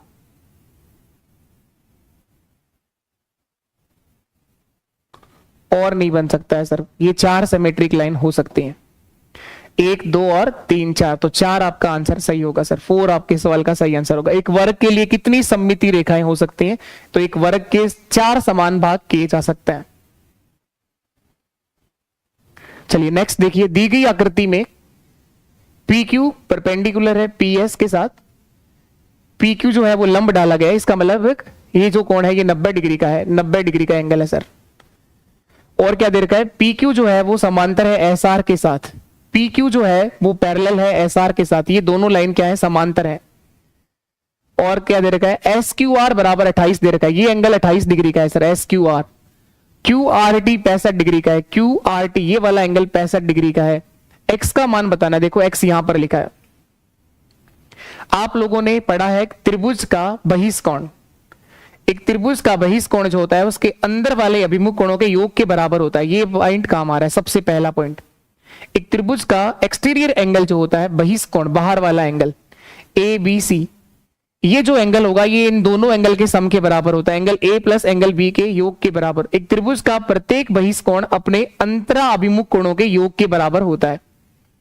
तो अगर ये 65 है तो ये 28 है, तो ये कितना होगा? 65 माइनस 28 कर दो सर, 65 में से 28 माइनस कर दो, ये जो एंगल आएगा सर 5 में 8 तो माइनस होता नहीं, 15 माइनस 8 7 और 5 माइनस 2 3, 37 डिग्री का ये एंगल आएगा सर, 37 डिग्री। अब देखो कि ये दो लाइन पैरेलल थी, दो समांतर रेखाओं को किसी तिर्यक रेखा ने काटा है, तो उस पर बने एकांतर कोण, जेड आकृति में बनाए गए कौन से कोण कहलाते हैं? एकांतर कोण कहलाते हैं सर। ये अगर एंगल जो भी है कितना भी है तो ये वाला एंगल इसके बराबर होगा सर, जेड आकृति। देखो यहां जेड बन रहा है क्या? हाँ सर ये जेड बन रहा है, ये दोनों लाइन पैरेलल है और ये जेड आकृति में बनाया गया कोण क्या कहलाता है? एकांतर कोण, अल्टरनेट एंगल। अगर ये 37 है तो ये वाला एंगल भी 37 होगा, 37 होगा सर, ये 37 होगा। त्रिभुज बन गया आप कौन सा? PQS। त्रिभुज PQS, इसके तीनों एंगल का सम कितना होगा?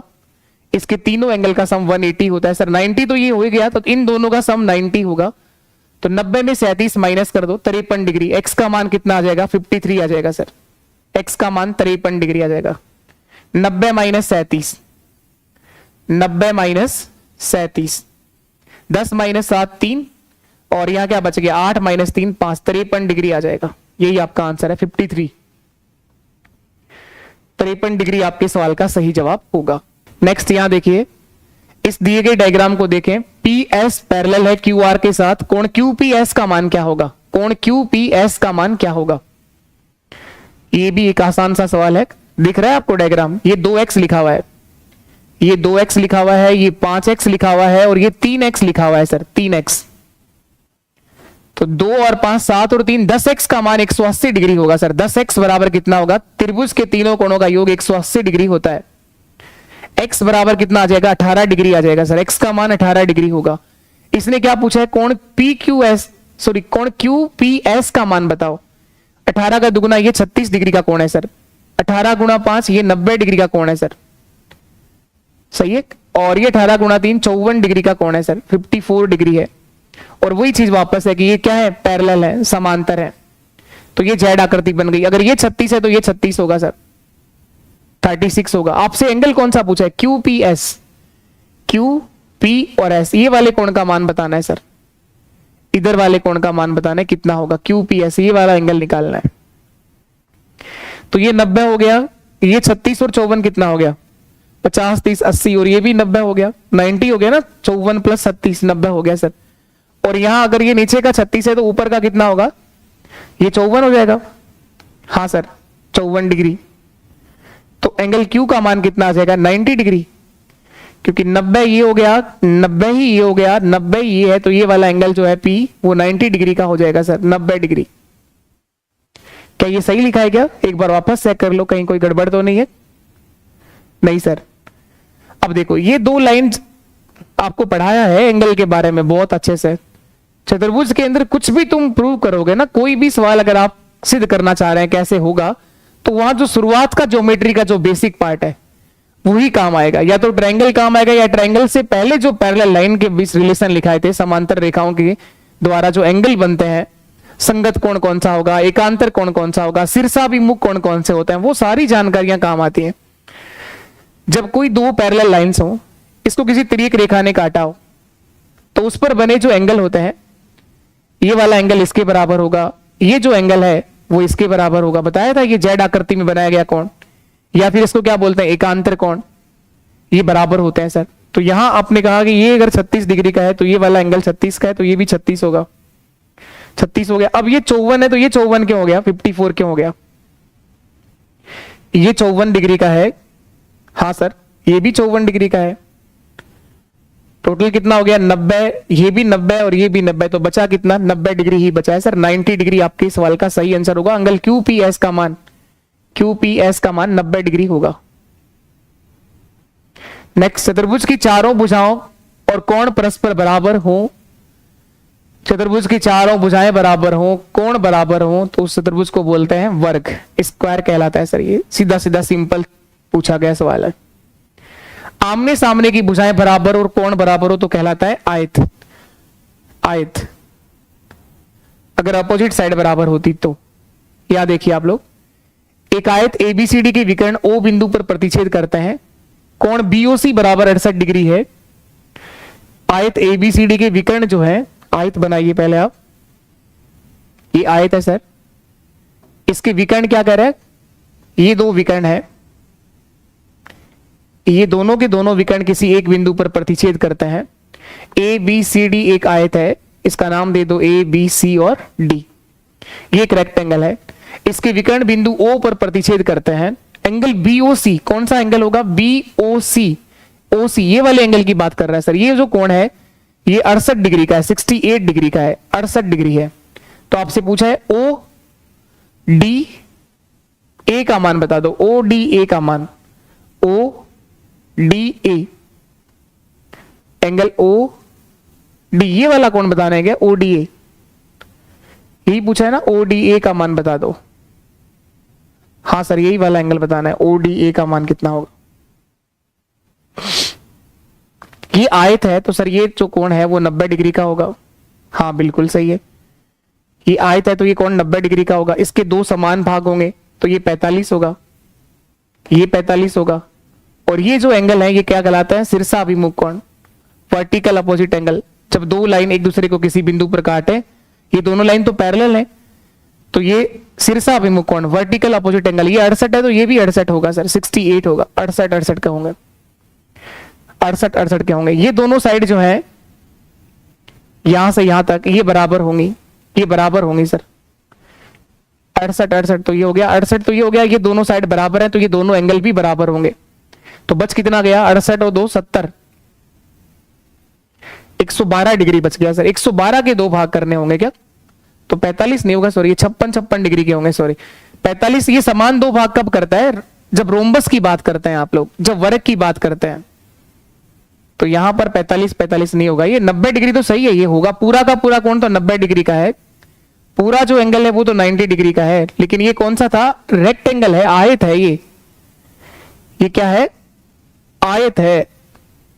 आयत के अंदर क्या होता है, प्रत्येक कोण 90 डिग्री का होता है, लेकिन इसके दोनों विकर्ण 90 डिग्री पर बाइसेक्ट नहीं करते हैं, 90 डिग्री पर बाइसेक्ट नहीं करते हैं, वो वर्ग में करते हैं या फिर वो समचतुर्भुज में करते हैं। तो ये जो एंगल है ये 45 के दो भाग नहीं होंगे इसके। ये दोनों साइड बराबर हैं क्या इस त्रिभुज की, इस त्रिभुज की दोनों साइड बराबर हैं क्या, ये किस वाले त्रिभुज की बात कर रहा हूं, ए ओ डी की। हाँ सर, ये दोनों भुजाएं बराबर है। अगर किसी त्रिभुज की दो भुजाएं बराबर हो तो उनके सामने के एंगल भी बराबर होता है, उनके सामने के एंगल भी बराबर होता है। ये 68 है तो ये दोनों कोणों का योग कितना होगा, 112 डिग्री होगा, क्योंकि 180 माइनस 68 112, तो ये दोनों बराबर बराबर के होंगे, 56 डिग्री के होंगे सर, 56 और 56। तो इस एंगल का मान 56 डिग्री आएगा सर, 56 आएगा। ओडीए का मान 56 डिग्री होगा, ध्यान रखिएगा आप लोग।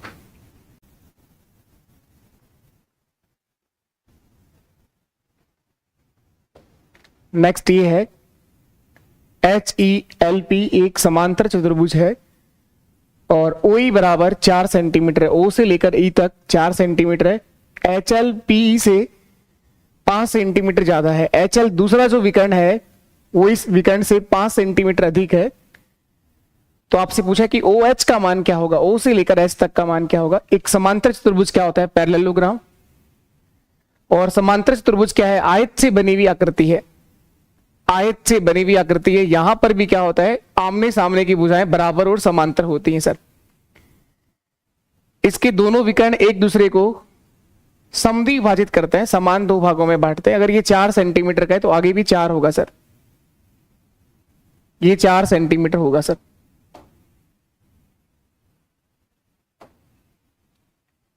ये पूरा जो विकर्ण आ गया PE वो 8 सेंटीमीटर का है सर, PE जो है वो 8 सेंटीमीटर का है।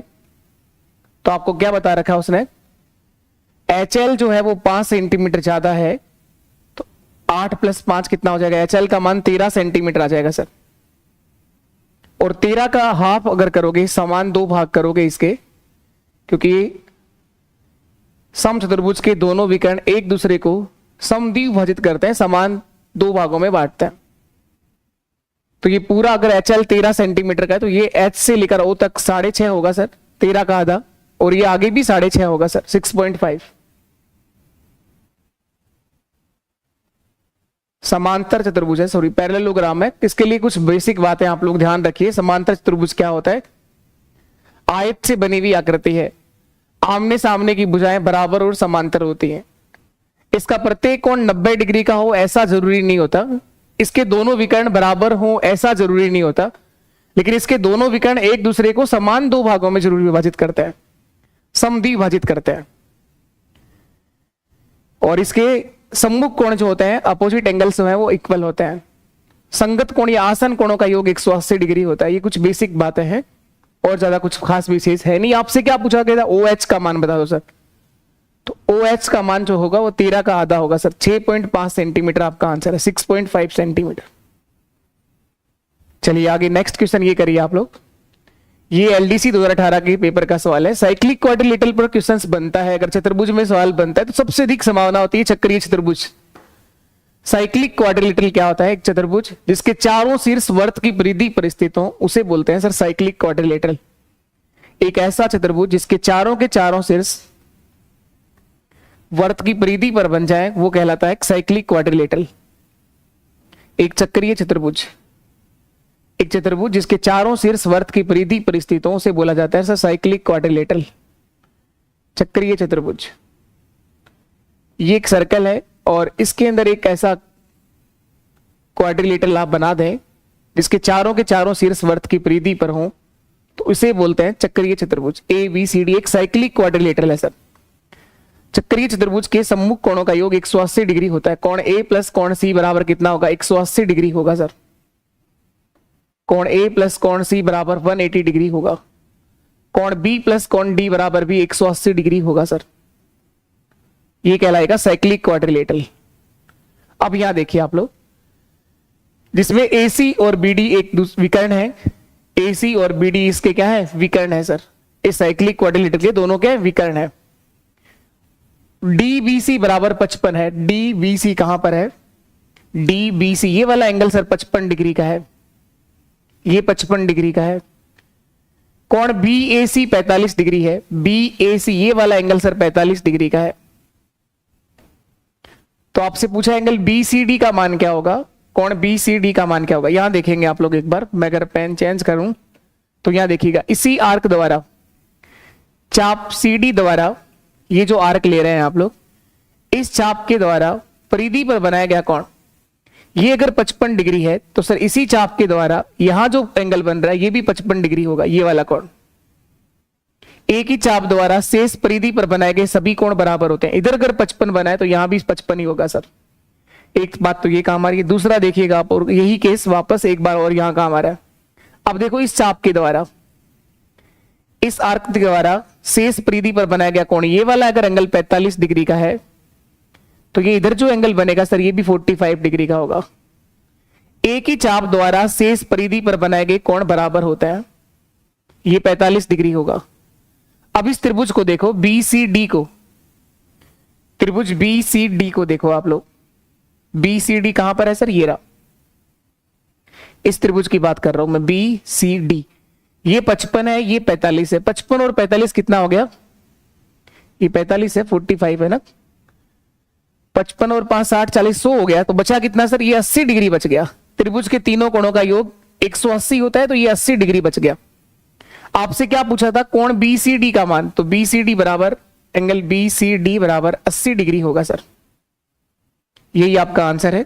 आसान सवाल था। यहां पर दो बातें काम आ रही है, एक साइक्लिक क्वाड्रिलेटरल, दूसरी चीज ये काम आ रहा है, किसी भी चाप द्वारा, एक ही चाप द्वारा शेष परिधि पर बनाए गए सभी कोण क्या होते हैं? बराबर होते हैं सर। एक ही चाप द्वारा शेष परिधि पर बनाए गए सभी कोण बराबर होते हैं। तो इसी आर्क के द्वारा ये जो एंगल बन रहे हैं थीटा है, तो ये भी क्या होगा? थीटा होगा सर। ये दोनों बराबर होंगे। इसको आर्क लेकर अगर आप कोई एंगल बना रहे हो इधर, ये अगर थीटा है तो फिर ये भी क्या होगा? थीटा होगा। ये एक्स है तो ये भी एक्स होगा सर। एक ही चाप द्वारा शेष परिधि पर बनाए गए सभी कोण बराबर होते हैं। नेक्स्ट ये देखिएगा आप लोग, ये एक अच्छा सवाल है। PQRS एक समलंब चतुर्भुज है। PQRS क्या है? एक समलंब चतुर्भुज है। पी क्यू पैरेलल है आर एस के साथ, यू तथा वी असमांतर भुजाएं हैं, पी एस तथा क्यू आर पर दो बिंदु इस प्रकार हैं कि यू वी समांतर है पी क्यू के। तो बताएं तब पी क्यू क्या होगा? पी क्यू किसके? पी क्यू के समांतर है तो क्या होगा? इनमें से कौन सा रिलेशन सही लिखा है? क्या सही लिखा है? पी क्यू आर एस एक समलंब चतुर्भुज है, ट्रेपेजियम है सर। समलंब चतुर्भुज क्या होता है? इसकी कोई भी दो भुजाएं समांतर होती हैं।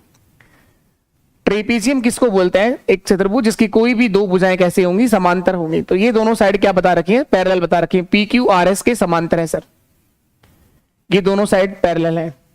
तथा यू व वी असमांतर भुजाएं पी एस तथा क्यू आर पर दो बिंदु इस प्रकार है, पी एस और क्यू आर पर यू और वी दो बिंदु हैं जो पी क्यू के क्या है? ये भी पैरेलल है सर।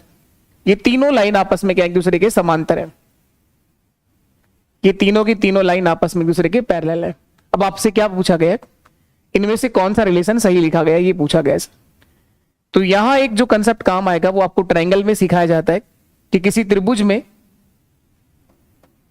एक त्रिभुज में किसी एक भुजा के समांतर खींची गई रेखा शेष दोनों भुजाओं को समान अनुपात में विभाजित करेगी।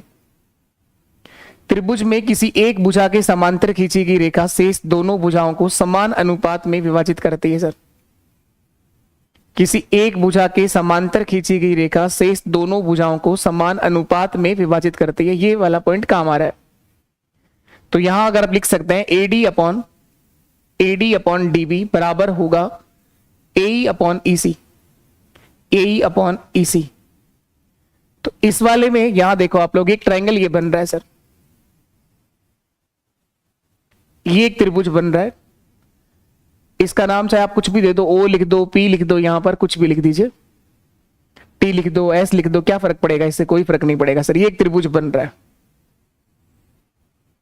इसको मैं अलग पेन से बना देता हूं ताकि थोड़ा सा अलग दिखे आपको त्रिभुज। ये एक त्रिभुज आपको बन रहा है। क्या नाम है इस त्रिभुज का? इस त्रिभुज का नाम होगा sir P Q S. P Q S. ये वाली साइड इसके क्या है? पैरेलल है सर, समांतर है। ये दोनों लाइन पैरेलल है।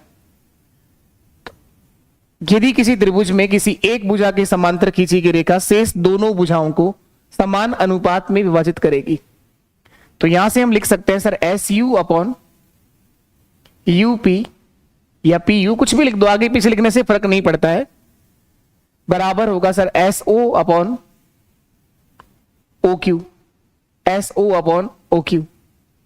ये त्रिभुज पी क्यू एस की सहायता से हम लिख सकते हैं। दूसरा देखिएगा, एक और ट्रायंगल यहां जो बन रहा है उसको अलग पेन से बना देते हैं। ये वो त्रिभुज यहां पर ये बन रहा है सर, ये देखो, ये भी एक ट्रायंगल है, ये भी एक त्रिभुज है, और यहां पर भी इसके समांतर ये वाली लाइन है। तो यहां भी ये सेम केस बनेगा। इस त्रिभुज का नाम क्या होगा? क्यू आर एस, त्रिभुज क्यू आर एस। और ये जो साइड है ओ वी, ये पैरेलल है आर एस के साथ, तो हम लोग लिख सकते हैं Q V upon V R, Q V upon V R बराबर होगा Q O upon O S, Q O upon O S. ये लिख सकते हैं सर। ये दोनों ट्रायंगल से दो रिजल्ट आ गए। अब देखो, ऐसा कहीं किसी ऑप्शन में लिखा है एस यू अपॉन यूपी, ऐसा कुछ नहीं लिखा। एस यू इंटू यूपी लिखा है, S U into R V लिखा है। तो इन दोनों से एक रिलेशन बना रहा है, इन दोनों से बना रहा है। अब देखो आप लोग, ये जो है S O upon O Q, ये यहां पर भी लिखा है क्या? हाँ सर, उल्टा लिखा है, पर एस ओ नीचे है, ओ क्यू ऊपर है, तो इसको भी उल्टा कर दो और इसकी जगह पर ये वैल्यू रख दो, इसकी जगह पर ये मान रख दो सर। देखो क्या लिख रहा हूं मैं, एस यू अपॉन यूपी तो मैंने सेम लिख दिया, ये तो सेम आ गया sir. S O upon O Q की जगह S O upon O Q की जगह, आगे पीछे लिखने से कोई फर्क नहीं पड़ता है, ध्यान रखना आप लोग। क्या लिख सकते हैं? V R upon Q V लिख सकते हैं, इसकी जगह मैं V R upon Q V लिख सकता हूं सर। इसको इधर ले आओ, इस वाले भाग को इधर ले आओ, गुणा वाली संख्या भाग में आ जाएगी और ये भाग में है वो ऊपर चला जाएगा, वही रिलेशन आ जाएगा आपका। S U upon V R या आर वी, कुछ भी लिख दो, उससे फर्क नहीं पड़ता है। S U upon V R बराबर, ये ऊपर चला जाएगा sir, UP upon Q V, Q V या वी क्यू, यही लिखा हुआ है। ऑप्शन डी आपके सवाल का राइट आंसर है। तो आसान सवाल है, कुछ भी नहीं है इसके अंदर। एक पॉइंट काम आ रहा है कि किसी त्रिभुज में एक भुजा के समांतर खींची गई रेखा शेष दोनों भुजाओं को समान अनुपात में विभाजित करती है, सेम रेशियो में डिवाइड करेगी। नेक्स्ट ये देखो आप लोग, एलडीसी 2018 के पेपर का सवाल है। दिए गए डायग्राम में एबीसीडी एक साइक्लिक क्वाड्रिलेटरल, एक चक्रीय चतुर्भुज है। कोण एओसी बराबर 130 डिग्री का है, तो कोण एबीसी का मान क्या होगा? तो इस चाप एसी के द्वारा, कौन से चाप के द्वारा? एसी के द्वारा, आर्क एसी के द्वारा केंद्र पर बनाया गया कोण, सेंटर पर बनाया गया एंगल 130 डिग्री है। तो इसी चाप के द्वारा परिधि पर बनाया गया कोण इसका आधा होगा सर, इसका हाफ होगा। एक ही चाप द्वारा परिधि पर बनाया गया कोण और सेंटर पर बनाए गए एंगल के बीच जो रिलेशन होता है, एक ही चाप द्वारा, सेम आर्क द्वारा केंद्र पर बनाया गया कोण उसी चाप द्वारा परिधि पर बनाए गए कोण का दुगना होता है। ये जो कोण अगर थीटा है तो ये 2 थीटा होगा। अगर इसका मान 130 है तो इसका मान सर 65 डिग्री होगा, आधा होगा इसका हाफ होगा।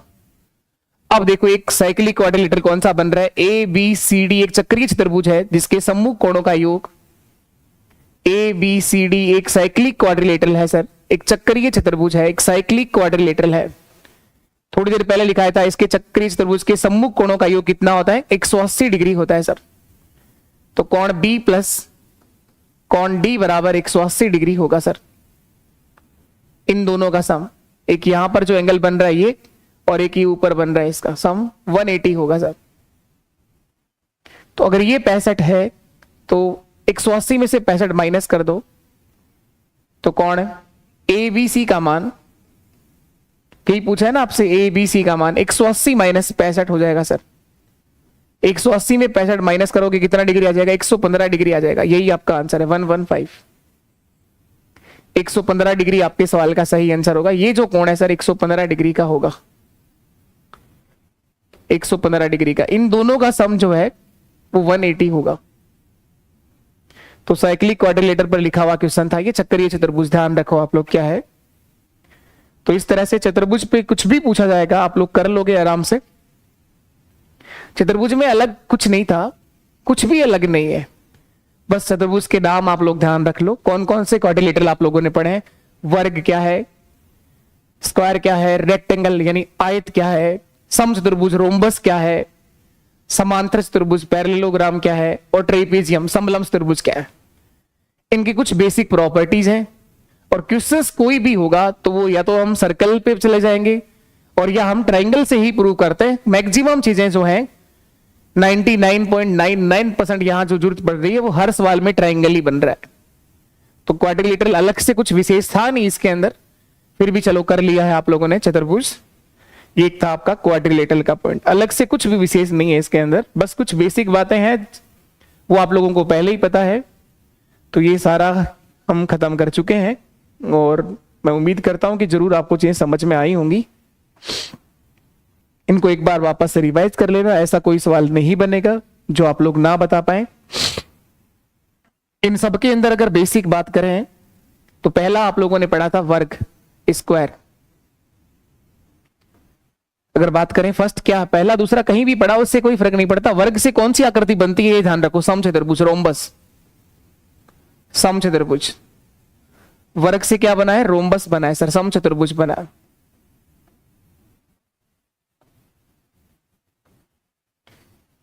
वर्ग में भी चारों भुजाएं बराबर होती हैं। इस तरह से इनको थोड़ा सा कंपैरिजन करके ध्यान रखिए।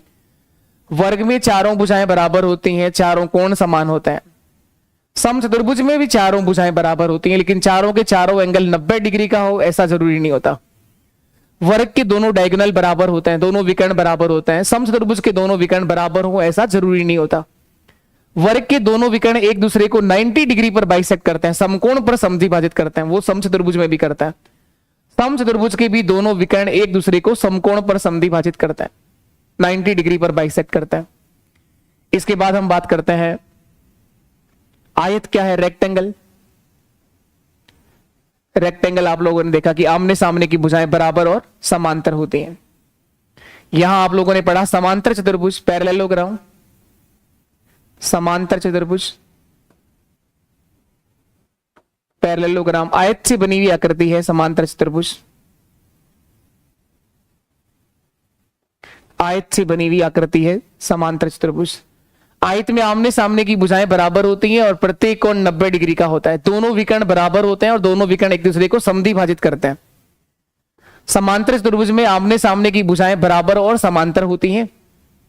प्रत्येक कोण 90 डिग्री का हो ऐसा जरूरी नहीं होता है, लेकिन सम्मुख कोण बराबर होते हैं। अपोजिट एंगल जो है वो बराबर होते हैं। विकर्ण एक दूसरे को समद्विभाजित करते हैं। इसके बाद आप बात करते हैं ट्रेपीजियम, समलंब चतुर्भुज और एक लास्ट आप लोगों ने पढ़ा है चक्रीय चतुर्भुज, साइक्लिक क्वाड्रिलेटरल। समलंब चतुर्भुज, समलंब चतुर्भुज, ट्रेपेजियम और एक आप लोगों ने पढ़ा है चक्रीय चतुर्भुज, साइक्लिक क्वाड्रिलेटरल। बस इनके कुछ बेसिक प्रॉपर्टीज आप लोग ध्यान रखिए। बाकी ऐसा चतुर्भुज पे कोई क्वेश्चंस नहीं बन रहा अलग से, सारे के सारे कंसेप्ट प्रूव होते हैं। साइक्लिक क्वाड्रिलेटरल, ये ट्रेपेजियम,